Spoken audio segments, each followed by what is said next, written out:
Hello दोस्तों, आपका स्वागत है एक और नॉलेजेबल इंटरेस्टिंग वीडियो में। आज इस वीडियो में हम बात करने वाले हैं कॉन्सेप्ट ऑफ अपडेटेड रिटर्न। हाँ जी, अभी कुछ समय पहले ही फाइनेंस मिनिस्टर जी ने बजट 2022 में फाइनेंस बिल 2022 जो है वो प्रपोज किया है। और इस फाइनेंस बिल 2022 में एक बड़ी इंटरेस्टिंग चीज़ जो है वो निकल के आई है, जिसको हम कहते हैं अपडेटेड रिटर्न। हाँ जी, अभी अपडेटेड रिटर्न जो है, इस पर जो है सेक्शन में अमेंडमेंट हुए हैं और एक लिबर्टी दी गई है टैक्स पेयर को, एसएससी को, कि वो अपनी रिटर्न जो है वो अपडेट करके फाइल कर दे। अभी रेक्टिफिकेशन लॉ में है, रिवीजन लॉ में है, उसके बाद अब अपडेशन भी जो है वो लॉ में आ चुका है कि साहब अगर आपको ऐसा लगता है कि आपने टैक्स चुराया है या आपकी कोई इनकम जो है वो रह गई है, तो आप अपनी जो रिटर्न फाइल करिए उसके अलावा एक अपडेटेड रिटर्न और फाइल कर दीजिए। उस पर जो भी पेंडिंग टैक्स है वो जमा करा दीजिए, ब्याज जमा करा दीजिए अगर टैक्स लेट पे किया है तो, और अगर कोई लेट फीस आती है तो वो भी जमा करा दीजिए। तो ये अपडेटेड रिटर्न जो है फाइनेंस बिल 2022 में एक नया कॉन्सेप्ट जो है वो प्रपोज किया गया है। बेनिफिट क्या है? बेनिफिट जो मुझे दिखता है वो ये है कि एक तो लिटिगेशन जो है वो कम होगी, टैक्स इवेजन भी कुछ लेवल तक जो है वो कंट्रोल की जा सकेगी अपडेटेड रिटर्न से। वॉलंटरी कंप्लायंस जो है वो बढ़ेगी। क्योंकि एक अच्छा समय, 2 साल का समय from the end of the relevant assessment year section में दिया गया है अपडेटेड रिटर्न फाइल करने के लिए। उसके बाद लिटिगेशन कॉस्ट जो है वो सेव होगी, वॉलंटरी कंप्लायंस तो नेचुरली बढ़नी ही है। तो ये काफ़ी सारे जो बेनिफिट्स हैं। और एक और बेनिफिट है कि गवर्नमेंट को जो उसका ड्यू टैक्स है वो भी मिल जाएगा by this concept of updated return. तो हमारे पास रिवीजन का ऑप्शन है, रेक्टिफिकेशन का ऑप्शन है, अब एक अपडेशन का ऑप्शन जो है वो भी अवेलेबल हो गया है। Means every year lot many subsections, provisos keep on adding to the existing act, as well as new sections has been inserted every year in the existing act. कुछ चीज़ें जो है वो चेंज होती हैं बहुत स्पीड से। तो लॉ सिंप्लीफिकेशन की जगह पे जो है बड़ा कॉम्प्लिकेटेड हो जा रहा है day by day, and which is very difficult to understand and very difficult to interpret by a common man which is not having very good knowledge of these acts. But ये act जो हैं वो सीधे सीधे affect करते हैं common man को, उसकी इनकम को। तो आइए बात करते हैं concept of updated return which is proposed in finance bill 2022। हाँ जी, कैसे प्रपोजल किया गया है? सेक्शन 139 जो बात करता है फाइलिंग ऑफ रिटर्न के बारे में, filing of income tax return के बारे में, उस सेक्शन में अमेंडमेंट किया गया है। एक सब सेक्शन 8 के बाद एक नया सब सेक्शन इंसर्ट किया गया है जिसको हम बोलते हैं sub section 8A of section 139। हाँ जी, अब सब सेक्शन 8A जो है वो क्या कहता है? एनी पर्सन, कोई भी person, whether or not he has furnished, whether or not, चाहे उसने अपनी रिटर्न फर्निश करी हो या नहीं करी हो। कौन से सेक्शन में? 139(1) में, जो एक नॉर्मल रिटर्न फाइलिंग का सेक्शन है जो कहता है ड्यू डेट या उससे पहले रिटर्न भर दीजिए।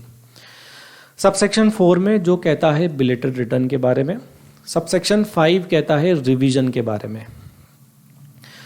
फॉर, चाहे उसने रिटर्न भरी हो या नहीं भरी हो फिर भी वो अपडेटेड रिटर्न फाइल कर सकता है। For an assessment year, hereinafter referred to as relevant assessment year, may furnish an updated return of his income or the income of any other person in respect of which he is assessable under this act for the previous year relevant to such assessment year in the prescribed form verified in such manner and setting forth such particulars may be prescribed at any time within 24 months। हाँ जी, कब तक? With in 24 months from the end of the relevant assessment year. तो sub section 8A जो newly inserted है section 139 में, वो ये कहता है कि चाहे आपने अपनी रिटर्न फाइल करी हो या नहीं करी हो, चाहे 139(1) में करी हो या ना करी हो, 139(4) में करी हो या ना करी हो, 139(5) में करी हो या ना करी हो, फिर भी आप अपनी अपडेटेड रिटर्न फाइल कर सकते हो। कब तक? With in 24 months from the end of the relevant assessment year. मान लीजिए अब आपको आपकी असेसमेंट ईयर 23-24 की अपडेटेड रिटर्न फाइल करनी है, तो इसके आगे के 24 मंथ्स तक आपके पास ऑप्शन खुला हुआ है कि आप अपनी अपडेटेड रिटर्न जो है वो फाइल कर सकते हैं। वो इनकम जो छूट गई है, वो टैक्स जो पे करने से रह गया है, वो इनकम और टैक्स इंक्लूड करते हुए provided that the provision of this subsection shall not apply if the updated return. अभी अपडेटेड रिटर्न के जो प्रोविजन है वो अप्लाई नहीं होंगे, मतलब आप अपनी अपडेटेड रिटर्न फाइल नहीं कर सकते। कहाँ पे, कब? जहाँ पे रिटर्न जो है वो लॉस की है, राइट? क्यों डिपार्टमेंट आपसे क्यों अपडेटेड रिटर्न फाइल कराएगा? जब उसको कोई रेवेन्यू नहीं मिल रहा, कोई टैक्स नहीं मिल रहा। When there is a return of loss, तो आप अपनी अपडेटेड रिटर्न फाइल नहीं कर सकते हैं। और has the effect of decreasing the total tax liability determined on the basis of return furnished under subsection 1, 4 और सबसेक्शन 5। जो रिटर्न आपने पहले फाइल की थी, अगर उस रिटर्न से जो टैक्स लाइबिलिटी है वो रिड्यूस होती है अपडेटेड रिटर्न के द्वारा, तो भी आप अपडेटेड रिटर्न फाइल नहीं कर सकते। मतलब कि किसी भी एंगल से डिपार्टमेंट का लॉस, रेवेन्यू का लॉस जो है वो नहीं होना चाहिए। एक और केस है जहाँ पे नहीं कर सकते, रिजल्ट्स इन रिफंड। अगर आपका रिफंड जनरेट होता है तो भी आप अपडेटेड रिटर्न फाइल नहीं कर सकते। और increase in the amount of refund due on the basis of return furnished under subsection 1, 4 और 5। जो रिटर्न आपने पहले फाइल की थी उस रिटर्न के कंपैरिजन में अपडेटेड रिटर्न में अगर आपका रिफंड बनता है या रिफंड का अमाउंट बढ़ जाता है तो भी आप अपडेटेड रिटर्न फाइल नहीं कर सकते under section 139(8)(a). Provided further that a person shall not be eligible, following persons are not eligible to opt for this option of updated return। कौन कौन से वो लोग हैं जो इस ऑप्शन को एक्सरसाइज नहीं कर सकते? वो लोग जो ऑप्शन के लिए एलिजिबल नहीं हैं, वो भी हमें सेक्शन 139(8)(a) बताता है। वो सेक्शन है, a search has been initiated under section 132। अगर सर्च इनिशिएट हो चुका है अंडर सेक्शन 132, और books of accounts or other documents asset has been requisition. अगर रैक्विजिशन हो चुका है बुक्स ऑफ अकाउंट्स या अदर एसेट्स का under section 132(a), in case of such person, तो वो पर्सन अपडेटेड रिटर्न का बेनिफिट नहीं ले सकता। A survey has been conducted, जिसके ऊपर सर्वे हुआ हो 133(a) का, वो भी अपडेटेड रिटर्न का बेनिफिट नहीं ले पाएगा।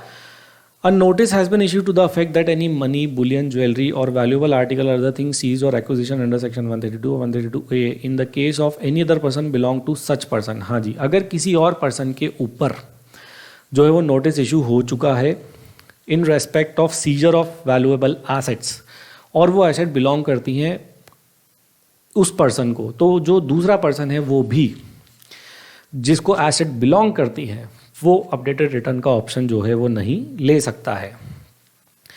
अ notice has been issued to the effect that any books of accounts, document seized requisition under section 132 or 32(a in the case of any other person pertains to or the information contained therein relate to such person. हाँ जी, किसी और जगह पे search हुआ, books of account requisition की गई, पर वो जो रिलेट करती हैं वो उस पर्सन को करती हैं, तो वो वाला जो पर्सन है जिसको वो एसेट और बुक्स रिलेट करती हैं या फिर उसके अगेंस्ट में कोई इन्फॉर्मेशन मिलती है, तो वो पर्सन भी अपडेटेड रिटर्न का बेनिफिट जो है वो नहीं ले सकता है। हाँ जी, तो ये कैटेगरी है पर्सन्स की who are not eligible to avail this option of updated return as per section 139(8)(a।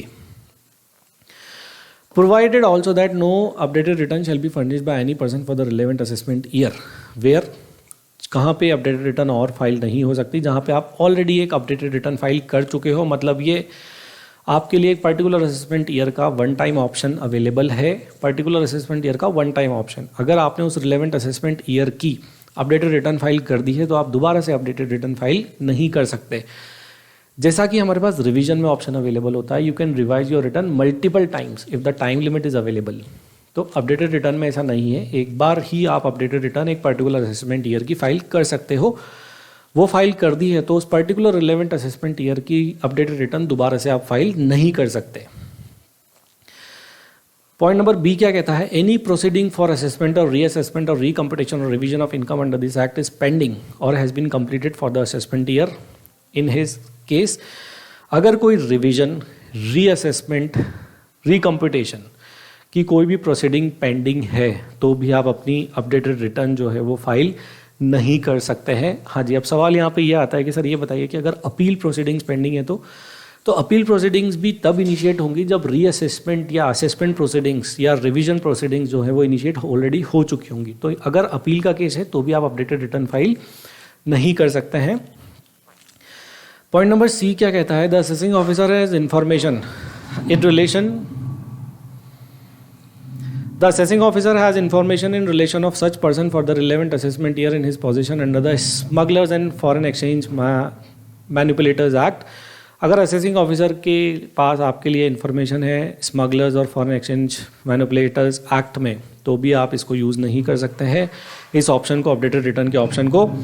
अगर आपके अगेंस्ट में कोई इन्फॉर्मेशन है फॉर प्रोहिबिशन ऑफ बेनामी प्रॉपर्टी ट्रांजैक्शन एक्ट और मनी लॉन्ड्रिंग एक्ट और कोई भी undisclosed foreign income imposition act में अगर आपके अगेंस्ट में कोई इन्फॉर्मेशन अवेलेबल है तो आप इस ऑप्शन को एक्सरसाइज नहीं कर पाएंगे। और पॉइंट नंबर डी क्या कहता है, अगर डबल टैक्सेशन अवॉइडेंस एग्रीमेंट के तहत किसी और कंट्री से आपके अगेंस्ट में कोई इन्फॉर्मेशन हमारे पास है जो ये बताती है कि आपने कोई टैक्स इविजन किया है या फॉरेन में आपकी अनडिस्क्लोज एसेट्स हैं, तो भी आप अनअपडेटेड रिटर्न का ऑप्शन एक्सरसाइज नहीं कर पाएंगे। हाँ जी, तो लास्ट चीज़ जो है वो अपडेटेड रिटर्न के बारे में और देख लेते हैं कि आपको अपडेटेड रिटर्न जो है विदिन 24 मंथ्स जो है वो फाइल कर देनी है। और इस अपडेटेड रिटर्न के साथ साथ आपको जो भी टैक्स आपका एडिशनल पेंडिंग है वो पे कर देना है, इंटरेस्ट और फीस के साथ। हाँ जी, for any delay in furnishing the return or any default or delay in payment of advance tax, मतलब कि सेक्शन 234B और C का जो इंटरेस्ट है वो भी पे कर देना है और जो लेट फाइलिंग फीस है ITR की वो भी आपको पे कर देनी है, along with additional income tax के साथ in accordance with subsection 3 before furnishing the return of income, and the return shall be accompanied by proof of payment of such tax, additional income tax, interest and fees। और जो return आप file करेंगे उसके साथ आप tax की detail, interest की detail और फीस की डिटेल जो है वो आपको देनी है, कंपलसरी है देना। रिटर्न फाइल करने से पहले आपको ये टैक्स, इंटरेस्ट और fees on additional income at the time of filing updated return जो है वो आपको डिस्क्लोज कर देनी है। तो ये था एक इम्पॉर्टेंट कॉन्सेप्ट जो अभी फाइनेंस बिल 2022 में प्रपोज किया गया है, सेक्शन 139(8)A। ऑल टुगेदर एक जो है वो नया तरीका है रिटर्न फाइल करने का। अगर आपके वीडियो पसंद आए तो प्लीज़ चैनल को सब्सक्राइब करें, वीडियो को लाइक भी करें, बहुत सारे लोगों के साथ इस वीडियो को शेयर भी कर लें। अगर आपकी ITR फाइलिंग से रिलेटेड कोई भी क्वेरी है तो आप कमेंट बॉक्स में हमसे कमेंट करके पूछ सकते हैं। Thank you for watching this video. Thanks a lot. Bye.